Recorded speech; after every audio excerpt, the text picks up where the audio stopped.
Magandang hapon sa inyong lahat. At katulad ng dati, narito na naman tayo para sa isang pagtalakay. Wala muna tayong reaction video ngayon at inaayos ko pa yung isa kong cellphone.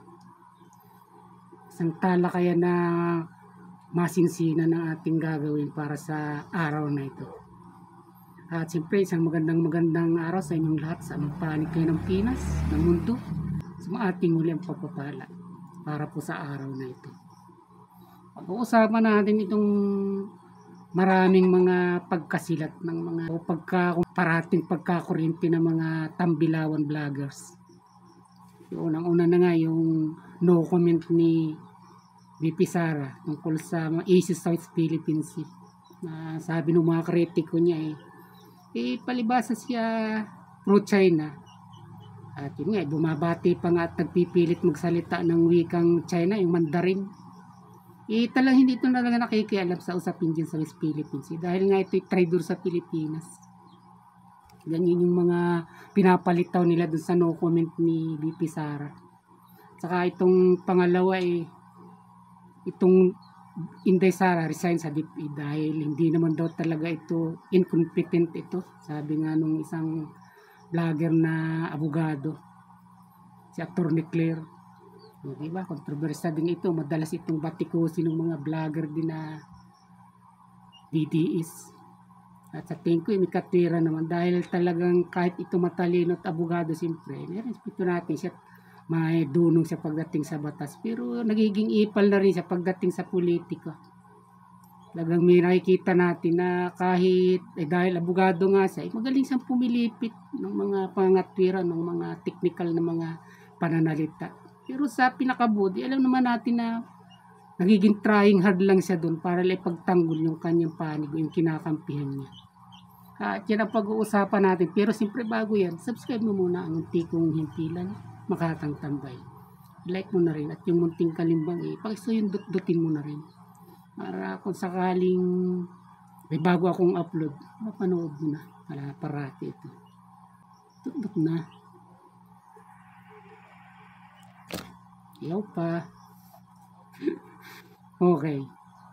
Yung una nga katulad nitong no comment siya. Dalawang vlogger yung napakatinding pumuna rito tungkol dito sa pag hindi pagsasalita o pananahimik ni BP Sara sa issue ng Philippines.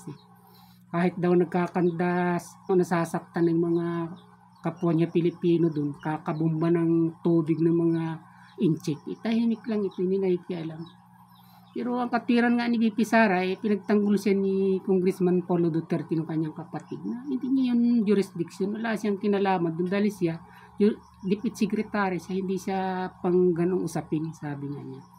Pero matindi pa rin yung pagpuna sa kanya rito, yung pagbatikos kahit may mga gano'n na. Basta sabi nga nung iba kung halimbawa na lang, sa pagiging Pilipino na lang niya, dapat nagsasalita rin siya.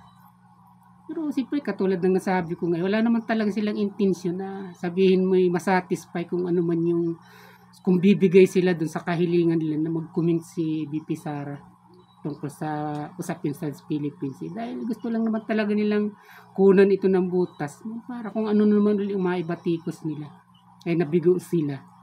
Yung no comment na lang ganun pa rin ang kanilang ibinintang na lalo raw mas mapanganib. Very dangerous sabi ng ibang mga vloggers na tambilawan. Dahil yung pananahimik nito mas nakakatakot na talagang ito hindi kaugnayan talaga sa China.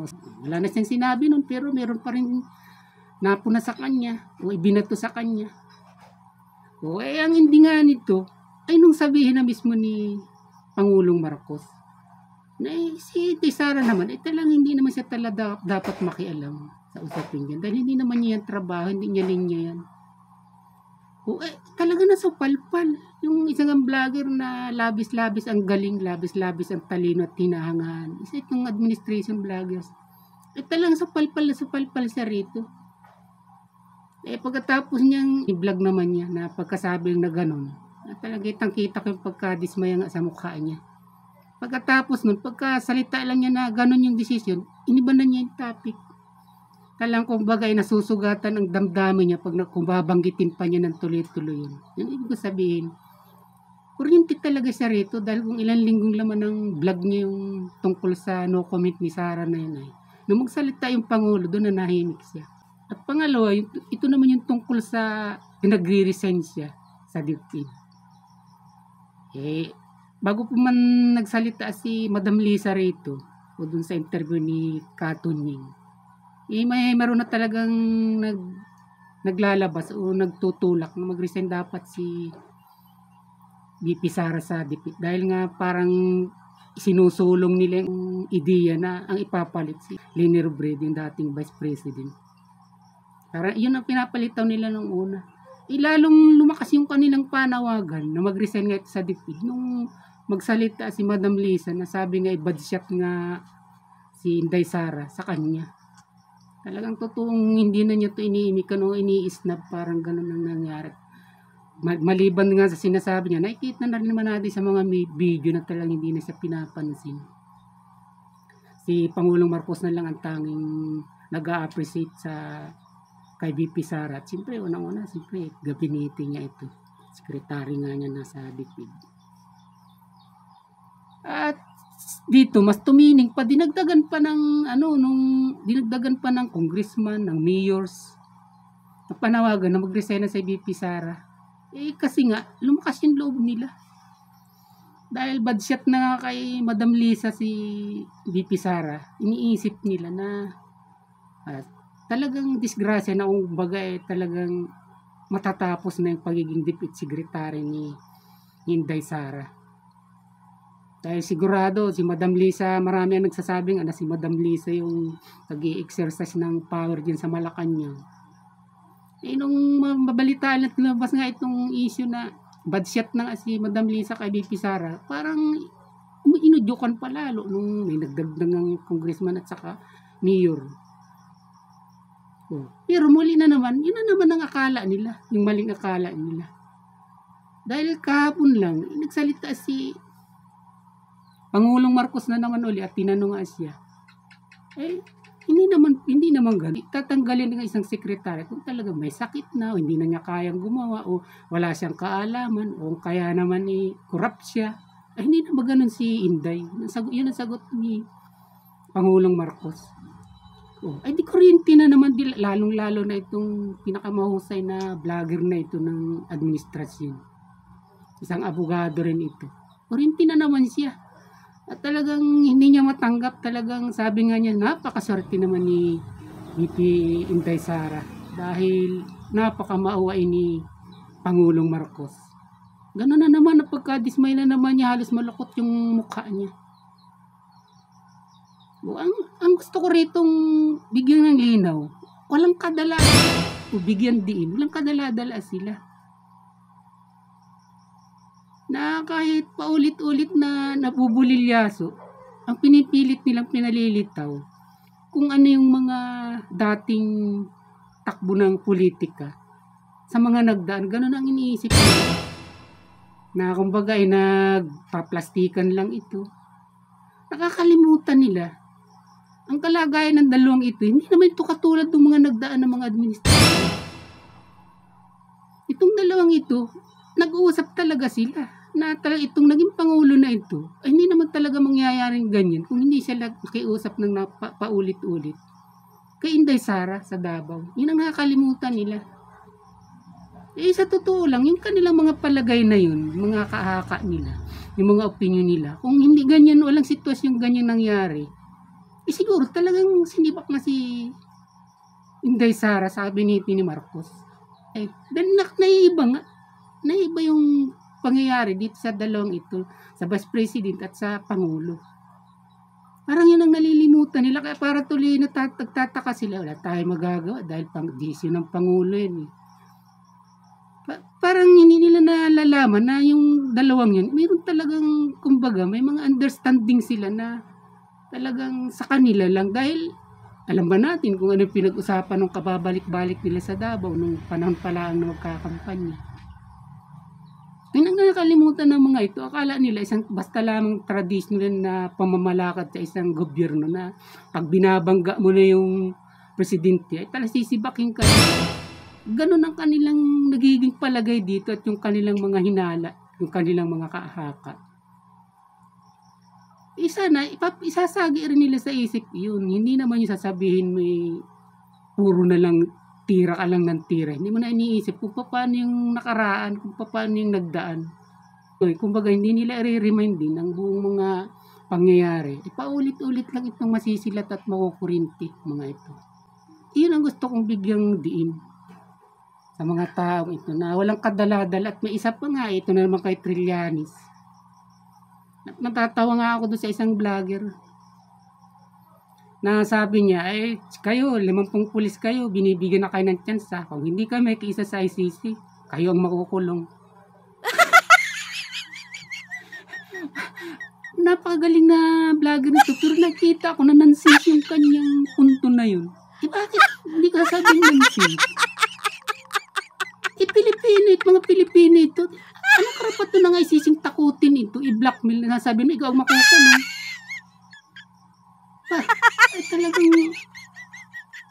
hindi ko talaga mag-gets yung gustong sabihin ng vlogger na ito. Pag hindi, ibig kong sabihin ay abot ng isip niya yun, ang tinitingnan lang niyang walang isip yung mga viewers niya. Siguro naisip niya na pag sinabi ko naman dito, hindi na sila mag-iisip na ganoon.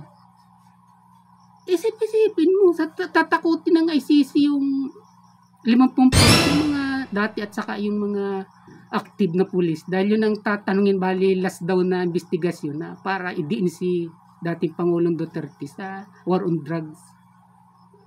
Parang binablackmail nga na sabi nga binibigyan kayo ng pagkakataon na makipagkaisa kayo sa ICC at nang hindi kayo ang makulong. Kung hindi nyo ikakanta si Duterte, ididiin, kayo ang makukulong. Para sinabi na lang kay ICC yung 50 pulis na yun.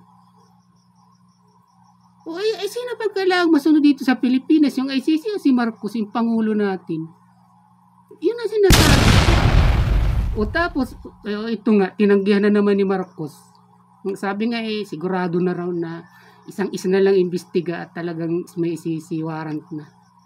Nagsalita si Pangulong Marcos na naman. Na hindi talaga nila intindihin yung mga, hindi nila bibigyan pansin. Talaga nila susundin. Kung meron mang warrant of arrest mula sa ICC, hindi talaga susunod ang Pilipinas doon. At tiniyak din yun nung spokesperson ng PNP.